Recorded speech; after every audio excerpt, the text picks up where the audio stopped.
I, 31 female, am pregnant with a girl. My husband, 33, has a younger brother, 31, with whom he's very close. However, I recently told my husband that I don't feel comfortable with his brother spending much time with my daughter once she's born. It's not because of my brother-in-law himself. We're not close, but he's okay. The issue is his life choices. He's not married, has no intention of getting married or having kids, and dates only for intimacy purposes. He dates multiple women, and the only thing he has in common with them is that they're extremely good-looking like him. He's highly intelligent, yet he has no interest in meaningful relationships. I spoke to him about his choices a few years ago. After accusing me of being moralistic, he claims he always uses protection and never leads the women on.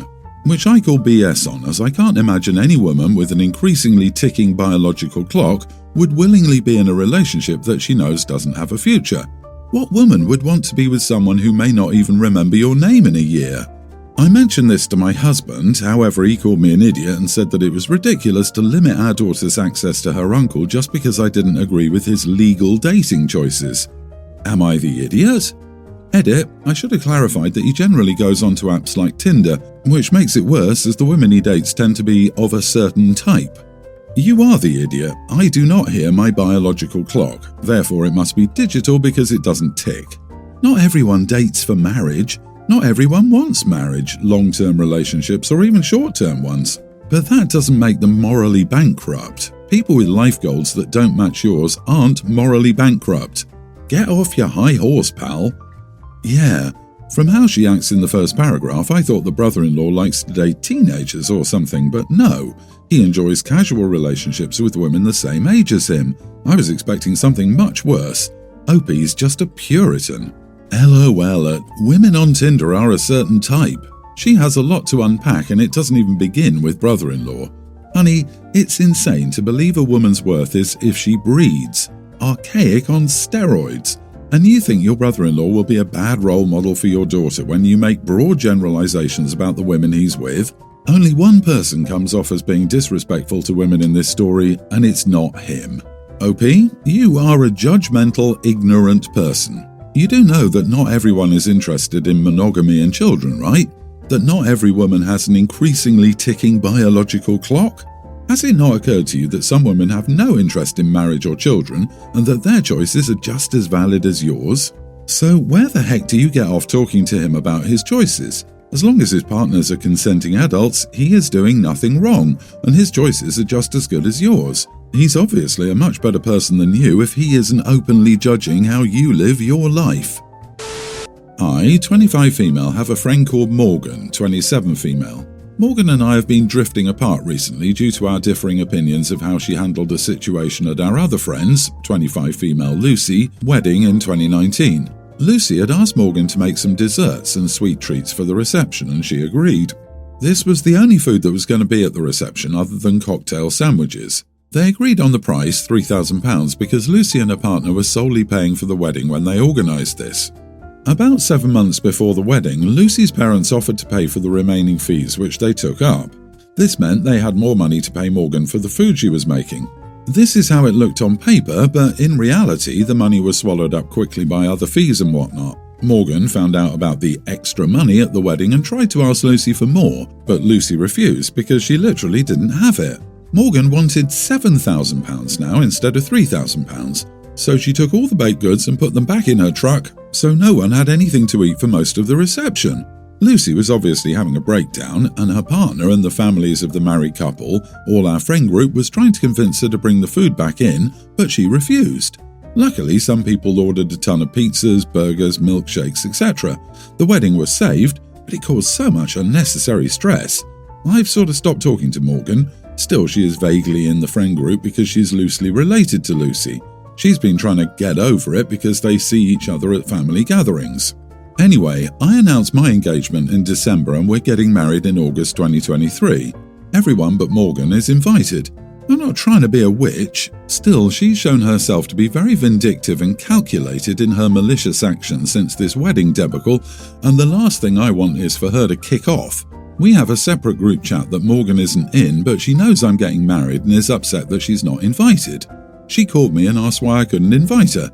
I told her that 1, we're not friends, even before Lucy's wedding, we were more acquaintances, and 2, Her behaviour at and after Lucy's wedding has made me doubt her maturity, and I want my day to be special. I know I can't prevent everything from happening at my wedding, but if I can remove one factor, someone known for being argumentative and vindictive, for my own anxiety, then fine. Now she is trying to convince Lucy to convince me to let her come. Morgan is super upset with my fiancé and me. Am I the idiot? Wait, she wanted £7,000 for a few cupcakes and sweets? What? I paid $400 for a 3-tiered cake and cupcakes for 75 guests at my wedding. £7,000 pays for all of your food and an extravagant cake for 50 plus from professional caterers and bakers. So Lucy was paying $3,000 for something only worth a few hundred. Morgan is completely delusional. I don't know why Lucy would even put up with her presence, let alone talk to her. Increasing your price with ample notice is an idiot move. Doing it on the wedding day means I can no longer respect or be associated with you. I hope they got their money back, considering Morgan took her food back when her attempt at extorting Lucy for more money failed. I wouldn't have allowed Morgan to remain a part of my friend group unless she took full accountability for the insane stunt she pulled. Not the idiot, OP. Best to remove toxic elements from your life. If Morgan goes no contact with you after this, then good riddance. Her audacity in trying to use Lucy, her victim, to convince you shows she's not sorry for her actions at all and might throw a tantrum at your wedding just as revenge for not being invited initially. Stand your ground. What Morgan did was petty and an idiot move. She was there, the stuff was made, and it screwed everyone. But it sounds to me like Lucy basically said, "Can you please do this as a favour to me? I only have £3,000 to spend on food, and there's no way I can afford to feed everyone for that in any other way." Then she got thousands of pounds and she decided to spend it on other things. Everyone's the idiot here. Lucy, a poor planner. Morgan should have just sucked it up, stuck to the agreement, and learned not to do Lucy favours. I'm divorced, but I have primary custody of my 3 kids, teen, tween and pre-tween. Last week I took them all to the zoo, which was mostly a good experience. The 2 younger kids especially liked it, but my oldest isn't fond of animals. We passed a zookeeper working hard cleaning a giraffe exhibit. To my surprise, my teen son pointed and said to his brother, "That's why you do good in school, I guess, or you end up scooping poop for a job." He said it loud too. The keeper and nearby guests surely heard. I was very embarrassed. I quickly led them away, left the zoo soon after, and asked him where he learned to talk like that. I said, "That's not even true. Don't many of them have master's degrees and higher?" But he said he thinks it's gross menial work for people who don't want to work with their intellect, and anyone could do it, referencing enclosure cleaning, I assume. I was pretty appalled by how he's learned to look down on manual labour, but particularly zookeeping, because, as I understand, it's not even easy. Sure, it's manual labour. Still, I don't think I could do what those zookeepers do daily. I gag from our cat's litter box alone. So I thought the best way to teach him more respect and appreciation was to sign him up to volunteer at the zoo, so that's what I did. I found a zookeeper for a week program at a zoo not far from here and enrolled him. When I told him, he was very upset and said, "Why would you do that? That sounds awful." I told him I thought he'd said it was easy, so surely just 1 week wouldn't hurt, but he said, "Yeah, cleaning up messes is easy in that anyone can do it, but that doesn't mean I want to." His father thought this was too harsh when he found out. I'm guessing some of his sentiments may influence these attitudes, but I decided to stick with it. Am I the idiot?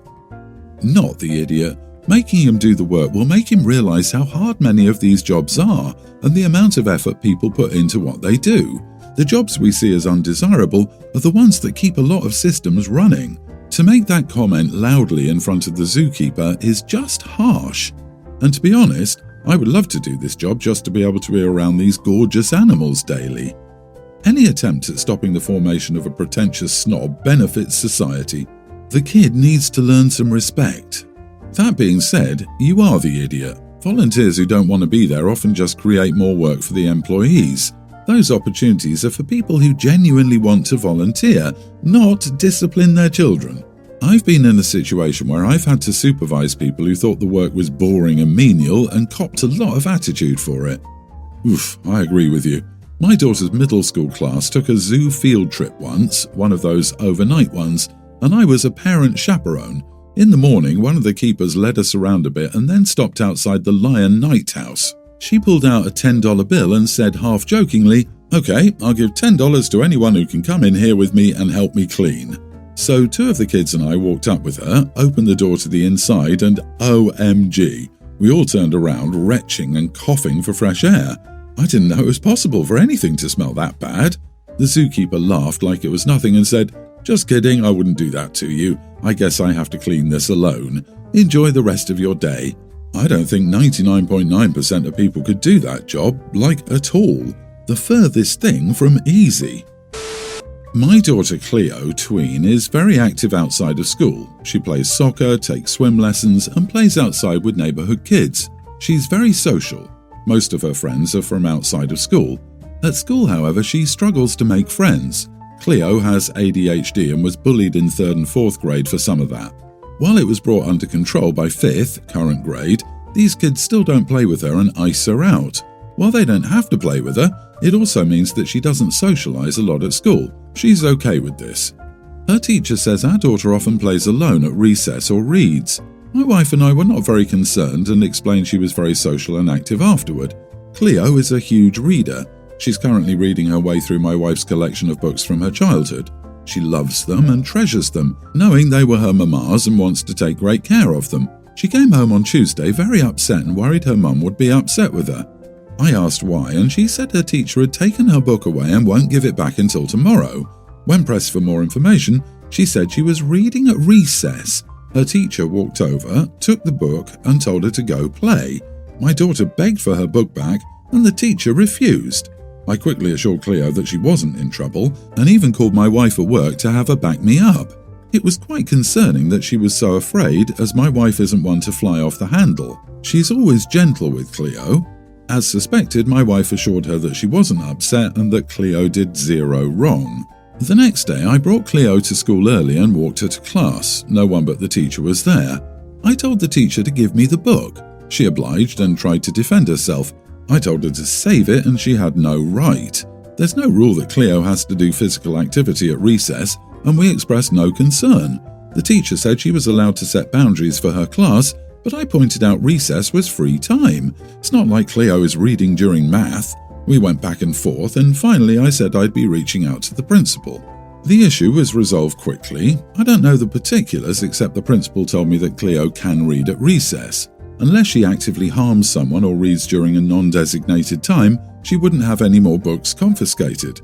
My wife and I were pleased. Cleo even more so. My cousin is a teacher at this school, just in a different grade. She says what I did is hot gossip in the teacher's lounge and that I've been marked as one of those parents.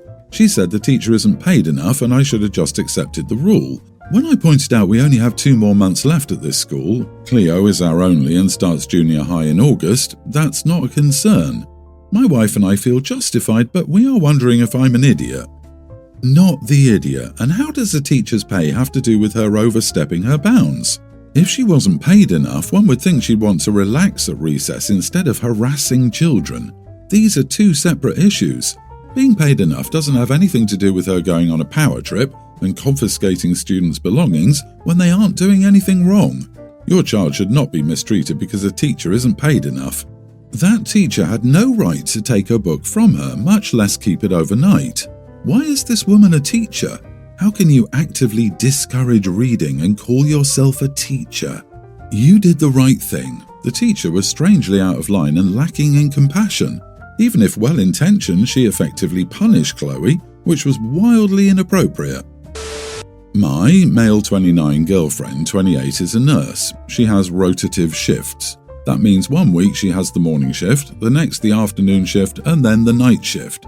As the morning shift comes straight after the night shift, she usually has trouble waking up on time to get to work on the days she needs to get up early. We live together in a rather small apartment. She has a 30-minute drive to get to work from home. I work every weekday from 9 to 5. She has to be in the hospital by 6 a.m, so she usually wakes up at around 4:30 or 5 to be able to have breakfast before leaving. She likes to have a big breakfast as she doesn't often get to eat anything else until around 2 p.m. when her shifts are over. This depends on the day. Sometimes she has free time and other times she doesn't. Picture coffee, orange juice, bacon, eggs, pancakes or waffles, and maybe something else like another fruit, cereal or something else. She leaves a big mess every morning with different kitchen utensils dirty, and she doesn't get to clean them up because she's running late. We moved in together into her apartment when the global issue started. Back then, I didn't have to work, neither go to the office nor work from home for a while, but she had to continue working. So I cleaned up after her when she left. Then I started working from home, but the workload was much less than usual, so I had lots of free time before she got home. I cleaned up too. However, now I have to return to work at the office. I've been doing so since the lockdown was lifted. I now wake up around 7 when she has already left. I don't like to eat a lot early in the morning, so I usually just have coffee for breakfast, maybe a cookie or some pancakes if my girlfriend left any, but nothing else. I don't clean my girlfriend's breakfast mess anymore. I just clean my cup and plate if I even use any. We don't have a dishwasher.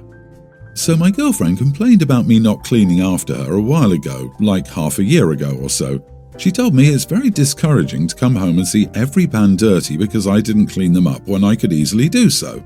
At the time, I told her that I had to go to work too, so now it's not fair that she doesn't clean up after herself. Ever since, this has been an ongoing conflict between us. This week we had an argument about this again. I came home early because of an accident in my office building around 1 p.m. Then my girlfriend got home and she complained about the dishes still being dirty when I was home. I told her that my cup, I only had coffee that day, was clean and that all of the dirty things were hers. She got furious and claimed I never helped around, which is false. I'm tired of always arguing about the same thing repeatedly. Am I really wrong here? Not the idiot. Being a nurse is demanding, and I'm sure she's running on fumes, but you're her boyfriend, not her maid. Not only is she not pulling her weight, but she acts entitled and like it's your job to clean up after her. If she lived alone, she would have to do her own dishes like every other adult. Having a job does not absolve you of household duties. You could stop being sort of petty about it though, communicate with her and come to an agreement. I could see if it was just that first day of the morning shift, if and only he was willing, since that first day has got to be rough, but she wants it all the time, even when she's on night and afternoon shifts, and she's acting like she's owed clean-up service. So if she wants a big breakfast and no dishes, she should grab some fast food or maybe think about some frozen options. How do we know she's not pulling her weight? OP needs to say something about who does the cleaning, laundry, cooking, shopping and bill paying. For all we know, it could be the girlfriend doing everything else and just asking the boyfriend to do her breakfast dishes. If they do split the chores, what's the big deal to trade? She could do his laundry in exchange for him doing her dishes. Relationships are all about compromise and communication. This couple doesn't seem good at either.